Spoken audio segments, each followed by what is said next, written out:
Ney Pires. Ele é presidente do partido, é presidente da comissão e é um super presidente e é presidente compartilhado da Câmara também. Obrigado, nobre presidente. Em nome de Vossa Excelência do G9, da mesa diretora, eu quero dar esse bom dia, boa tarde já, extensivo aos 15 vereadores, a todo o corpo da assessoria e os servidores dessa casa, e abraçar de verdade a toda a população do nosso querido Aquiraz, que nós estamos aqui por vocês e para vocês. Então eu quero aí, em nome da presidência compartilhada, em nome do G9, abraçar a todos aí nesse bom dia, boa tarde. Agradecer à mesa diretora, presidente Jair Silva, pelo minuto de silêncio, ao meu querido sogro, a quem eu quero fazer aqui um pequeno relato sobre ele, Francisco Gadelha Holanda, mais conhecido como Chico Bracinho, e pela resistência e a vontade de viver que ele demonstrou, a luta que ele fez nos últimos anos, desde 2014, desde o problema da Ana Maria, esposa dele, minha querida sogra, que Deus também já levou, quando ela teve aquele problema, e eu teimo em dizer que o problema dele veio em consequência do sofrimento que a Ana Maria enfrentou, e eu quero falar um pouco sobre ele. Chico era um camarada que deu lições e lições a todos nós.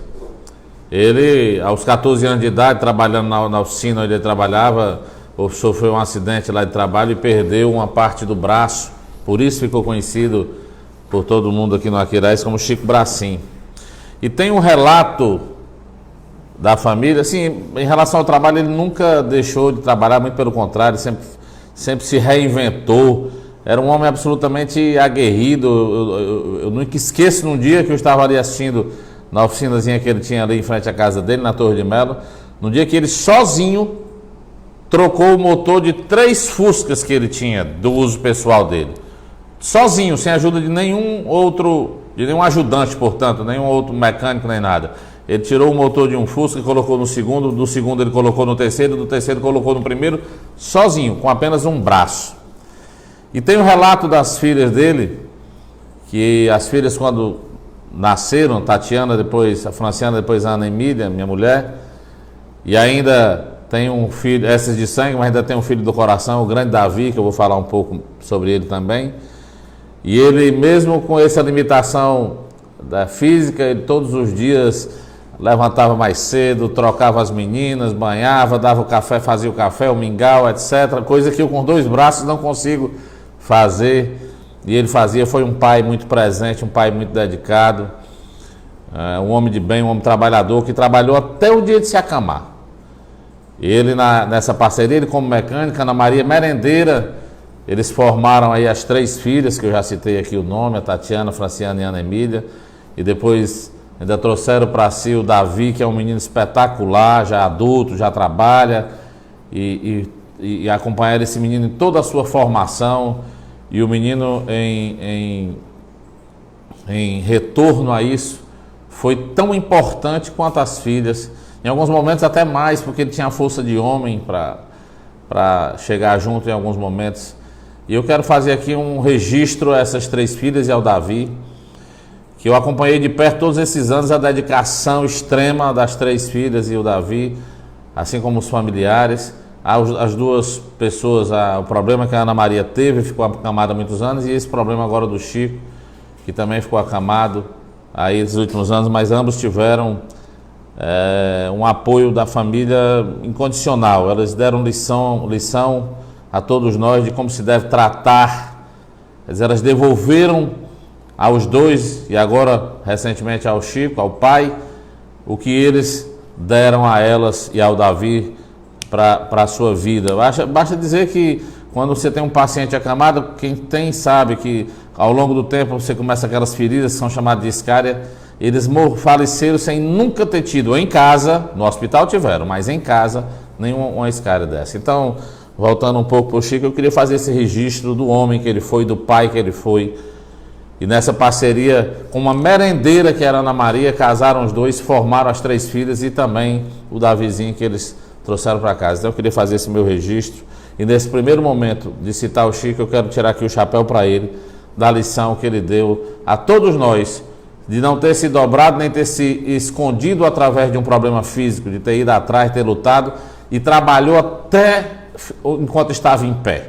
Ele já, mesmo com câncer de pele, com vários outros problemas, ele estava lá diariamente naquela oficina dele, fazendo um negócio e outro, e ajudando em casa, nas despesas da casa. Foi, sim, também muito importante na criação dessa família, assim como foi a querida Ana Maria.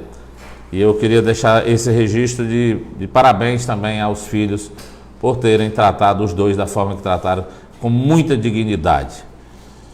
Encerrando essa etapa de registro de quem foi o Chico, um pouquinho de quem foi a Ana, que eu já tinha falado lá atrás, fez 2 anos agora que ela partiu, e de reconhecer a forma com que os filhos os trataram, eu queria tratar o segundo momento. E esse não é bom. É o do Hospital do Aquiraz. Essa sessão eu não vou conseguir falar tudo. Na próxima eu voltarei para dizer mais coisas. Mas na falta de gestão comprovada que ficou, porque antes a gente tinha umas informações, como muitas vezes foi aqui levantado, vocês estão tendo informações de terceiro, não sei o quê, mas dessa vez nós tivemos informações privilegiadíssimas, porque o meu sogro, o pai dela, estava lá no hospital. Que aliás ele entrou no hospital, não de campanha, no outro, com problema no pulmão de pneumonia, e adquiriu o Covid, assim como a filha dele mais velha e a neta dele, a Tatiana e a Ana Lúcia, também pegaram o Covid aí no hospital, não no de campanha, ainda estava no primeiro momento. Liberaram ele para casa, ainda doente, sem nenhum medicamento. Foi que no dia seguinte nós tivemos que chamar um médico, chamar outro, contratar, fazer exame particular, e aí foi diagnosticado o Covid, aí ele foi para o hospital de Covid, aí foi uma série de problemas de gestão, de falta de medicamento, de falta de insumos, dessa discussão do elmo ou não elmo. Não estou aqui para dizer, nós não somos médicos para decidir isso, mas vários profissionais do próprio hospital disseram que ele tinha indicação para médico, mas que não tinha autorização. Desculpa, tinha a indicação para o elmo, mas não tinha autorização para usar o elmo. E eu fiquei todo tempo lembrando das palavras do prefeito lá no gabinete dele, como eu já narrei aqui, na presença de várias pessoas aí. E aí, o caso dele foi piorando, ele usava naquele momento uma máscara de Venturi com um reservatório de respiração, que seria uma máscara que se usa antes de utilizar. Isso tecnicamente falando, estou dizendo aqui o que os profissionais do próprio hospital passaram para a gente e outros profissionais a quem eu levei, e aí eu li aqui, não vou ler de novo para poder não, mas eu posso ler de novo, essa escrita que está aqui numa reportagem no Hospital de Messejana, Hospital de Messejana, Dr. Alberto Sturut Gomes, em uma unidade semi-intensiva, eles pegaram 12 leitos, que recebem e monitoram especificamente os pacientes de uso dessa terapia. Os resultados foram satisfatórios até demais. 60% dos 75 pacientes dos 12 leitos que foram atendidos com elmo nessa unidade não necessitaram entubar e não evoluíram negativamente, precisando ir, por exemplo, para a UTI. E também completa a reportagem aqui dizendo que o mesmo percentual foi registrado no Hospital Estadual Leonardo da Vinci, onde é o núcleo maior do Covid-19. De cada 10 pacientes que usaram o dispositivo durante 9 meses, 6 não precisaram ser entubados e nem foram para a UTI. E o Hospital da Aquiraz respondeu os vereadores que foram lá na Comissão de Saúde que não usam o elmo daqui. E eu fico me lembrando das palavras do prefeito dizendo que não usa porque gasta muito oxigênio. Bom, mas aí tem vários problemas graves nesse momento que o nosso querido Chico Bracinho passou lá no hospital. Mas um dos que mais explica uma coisa que se confunde com os problemas do querido Antônio Quilombola, um homem de um nome difundidíssimo aqui no nosso Aquiraz, de vários projetos. Aliás, falando em Antônio Quilombola, eu queria fazer um registro de aplauso e quero pedir, mesa diretora e nobre presidente, que se tiver alguma menção positiva de aplauso, a gente oferte ao senhor Jorge Luiz, sobrinho do Antônio Quilombola, que com muita dignidade decidiu se desvincular da prefeitura. Ele era cargo comissionado colocado pela essa atual administração da Secretaria de Esportes desse município, e depois que viu todos os problemas que envolvem o seu tio e a morte do seu tio, de ter coisas que aconteceram, inclusive parecido com o meu sogro, deles terem comprado, mesmo com dificuldade financeira, um medicamento que o hospital mandou comprar, e eles foram comprar fora, e quando o Antônio Quilombola faleceu, eles devolveram o medicamento intacto. Vou já falar o que aconteceu, ainda pior, no sentido de mais vezes, em relação ao meu sogro, mas eu quero aqui dar esse registro de aplauso ao senhor Jorge Luiz, que eu não conheço, mas gostaria muito de conhecer, para dar este parabéns pela dignidade dele pessoalmente, de pedir demissão no momento que o mundo todo está passando por problemas financeiros, mas ele disse que não ia colaborar com os desmandos dessa administração e não concorda com o que aconteceu em relação ao tio dele, está indo aí à procura de esclarecer as coisas que aconteceram. Ele foi lá e pediu demissão. Poderia ter ficado calado para receber seu dinheirinho todo mês e não sei o que, mas ele foi lá e se posicionou. Quero lhe parabenizar, Jorge, pela sua forma digna de agir, de não, como você não corrobora com o que está acontecendo nessa administração e o que passou seu tio, você foi lá e pediu demissão, indo aí à busca de empregos no outro canto. Queria que a presa diretora fizesse uma menção de aplauso, se aí tiver alguma menção dessa para esse rapaz. Mas, como eu estava dizendo, o Antônio Quilombola, a família do Antônio Quilombola comprou um medicamento que a família, que os médicos pediram, e a família foi lá, fez um sacrifício de R$200, como disse a esposa do Antônio Quilombola, que eu também não conheço, mas gostaria de conhecer, disse em vídeo, está aí nas redes sociais, foram comprar lá e 3 dias depois o Antônio faleceu e não utilizaram o medicamento. Pois do meu sogro, em relação a vários problemas que aconteceram, aconteceu um sobre o Clexane, que é um medicamento para trombose, para evitar inclusive uma embolia pulmonar. E esse Clexane, após agora a morte do Chico, aliás, eu já expliquei aqui, vou explicar de novo, eles mandaram a gente comprar urgente para evitar uma embolia, evitar uma trombose, por causa do caso grave que ele estava. Nós corremos na farmácia, fomos lá, passamos o cartão, compramos 2, que era muito cara, entregamos lá para aplicar no primeiro dia uma, no segundo dia outra, né, que era 1 por dia. No terceiro dia, foi pedido novamente, nós entregamos a 3ª e a 4ª dose. No 4º dia, entregamos a 5ª e a 6ª dose, que seria para o 6º dia. Quando foi no 6º dia, minha mulher foi lá, eu estava presente, só que eu fiquei no carro, ela foi até a porta. E aí a enfermeira, ela pediu para a enfermeira verificar se ainda tinha, que ela estava na dúvida, se ainda tinha mais um para o outro dia, se não tinha. Ela disse, não, fique tranquila, que ainda tem 4 lá.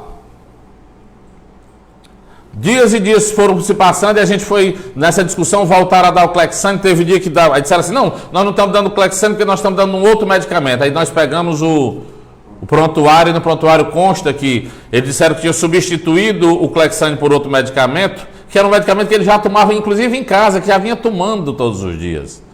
E teve dia no prontuário que consta que ele tomou os 2 medicamentos e tem dia que não tomou nenhum dos 2 medicamentos. E após o falecimento do nosso querido Chico, eles devolveram, está aqui inclusive a foto, 6 injeções, mais 6, dos quais a caixa de uma delas, que é uma outra marca, sendo que é a mesma droga, nós compramos lá na primeira semana. Está aqui na casa da Ana, aqui em casa.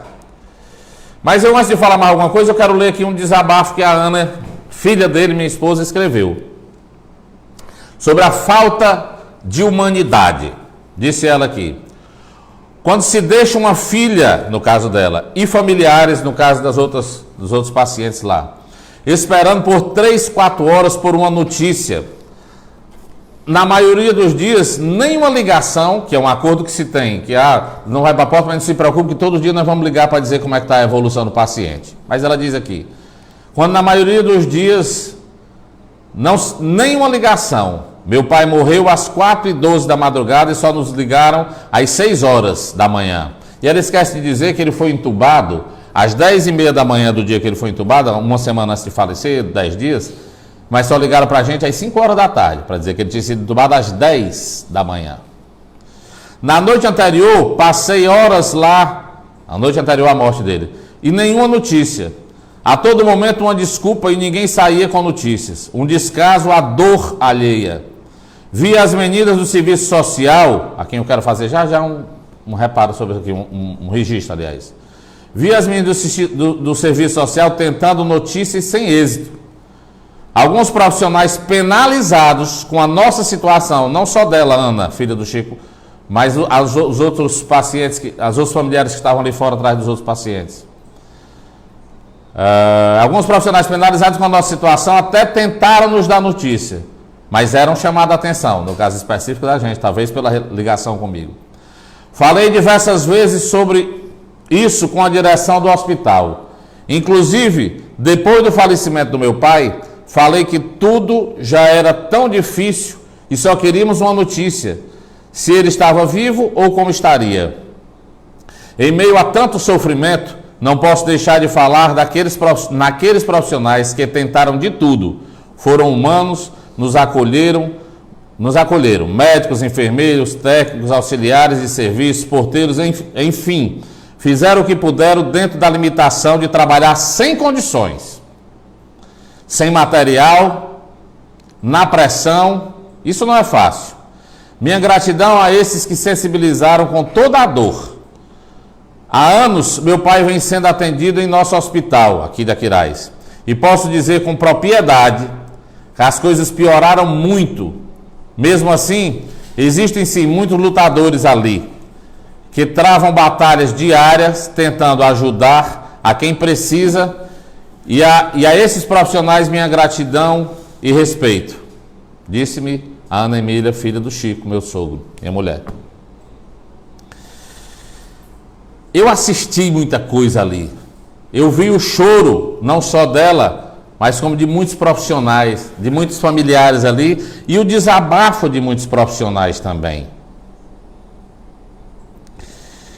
E vi uma pessoa lá trabalhar, quero fazer um registro sobre essa pessoa, e eu vou explicar antes de fazer um registro, o que é um assistente social, para que uma das funções básicas ou máximas de um assistente social. O serviço social, ele é indispensável por possibilitar o acesso para os direitos da população. Sobretudo nessa situação de pandemia que nós estamos vivendo hoje, né? Para garantir de verdade esses direitos da população, né? Que sejam garantidos com a missão, também tem outras missões, tem a missão de acolher, tem a missão de orientar, de avaliar e de viabilizar uma série de situações para o paciente. Isso é uma das funções da assistente social. E eu vi e não conhecia, pelo menos não tinha assim, proximidade, uma assistente social lá o tempo todo, quando era do plantão dela. Eu sentia a diferença no dia do plantão dela, porque ela estava ali fora atendendo não só a gente, mas com todos os familiares. Sempre tinha muita gente ali fora, porque esse hospital varia entre 15 e 20, o hospital de campanha, entre 15 e 20 pacientes. Tinha uma moça lá chamada Tatiele, a doutora Tatiele, assistente social, comprometida demais, dedicada, filha do nosso município, que eu não sabia, descobri nessa conversa agora.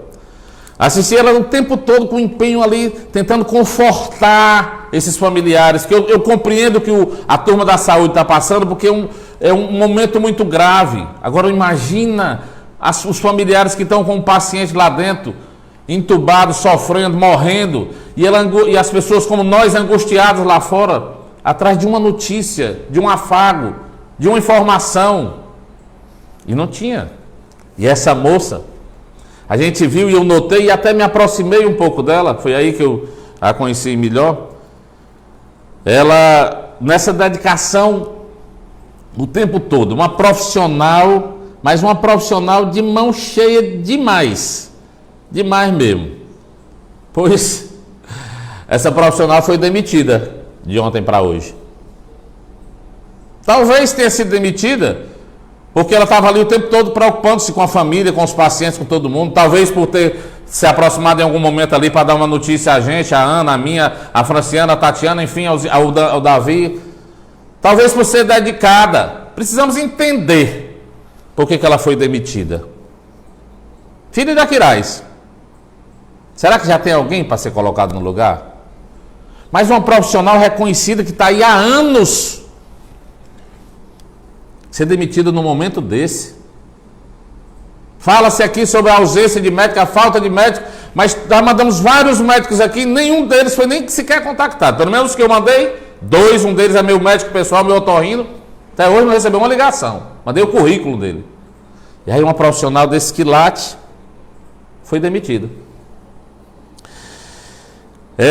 Nós passamos isso. A Ana várias vezes falou, a Tatiana, mas eu uma das vezes estava. Eu procuro não ir para a turma não confundir as coisas, né? Porque de qualquer maneira. Por gentileza, por bondade, eu vou passar Vossa Excelência concluir. Vou tentar, mas na próxima sessão eu voltarei com mais detalhes ainda desses problemas. Se Vossa Excelência entender que precisa de 5 minutos também. Eu agradeço, presidente. Vou tentar aqui sintetizar, que eu tenho um segundo assunto para falar. Mas, e agradeço e vou tentar aqui, presidente.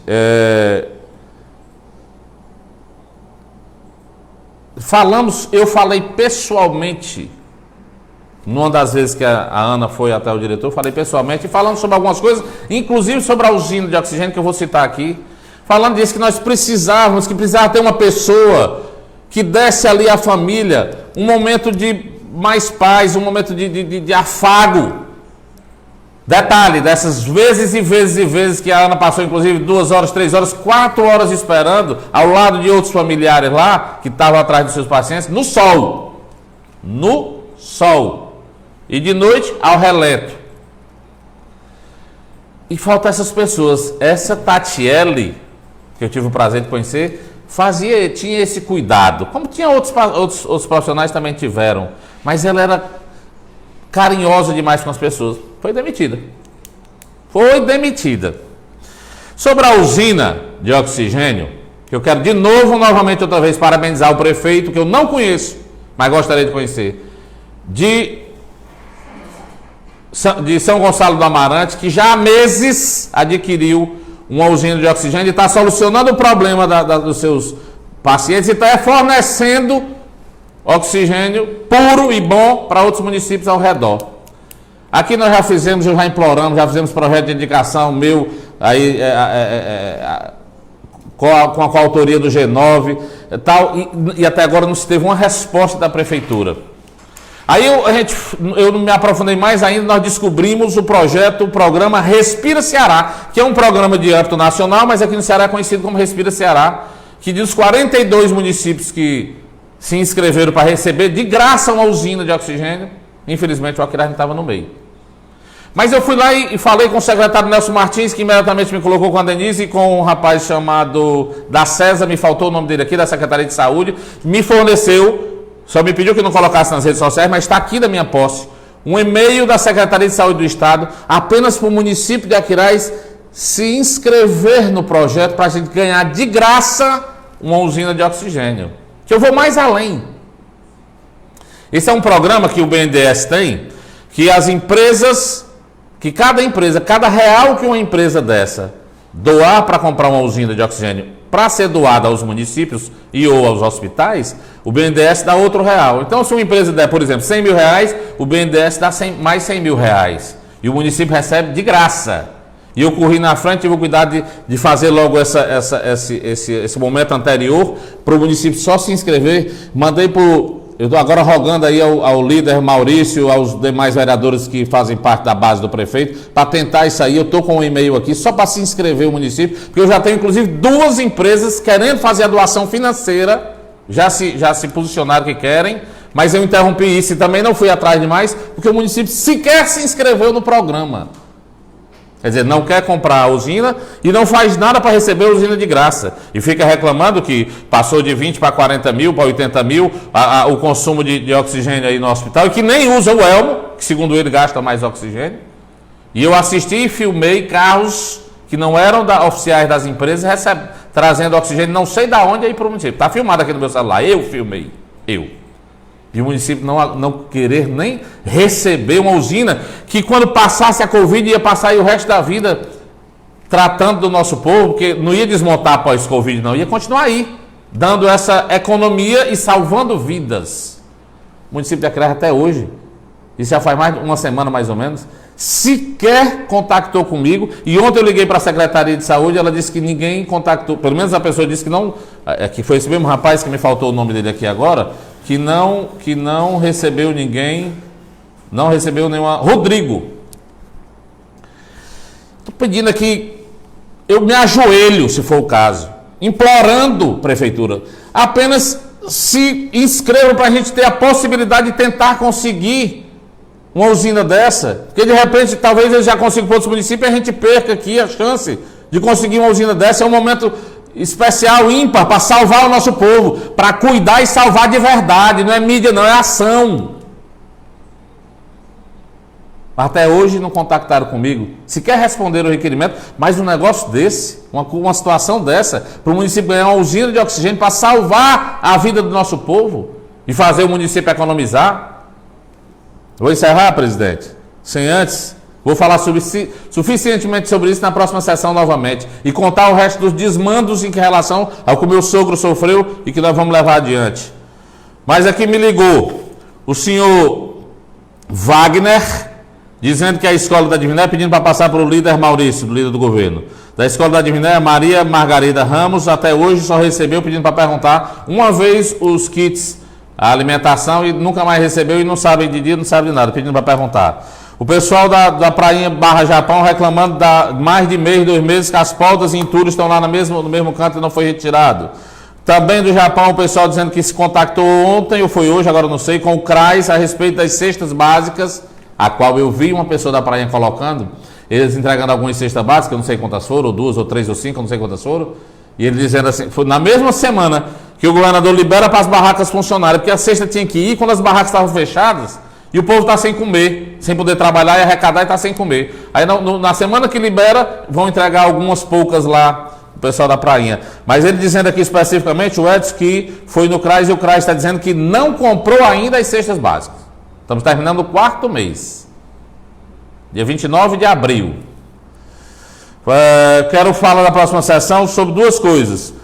Nós estamos reapresentando um projeto que eu apresentei quando eu era vereador da outra vez, mas nem consta nessa casa e nem foi sancionado pela administração quando eu era vereador da outra vez, não foi agora na passada não.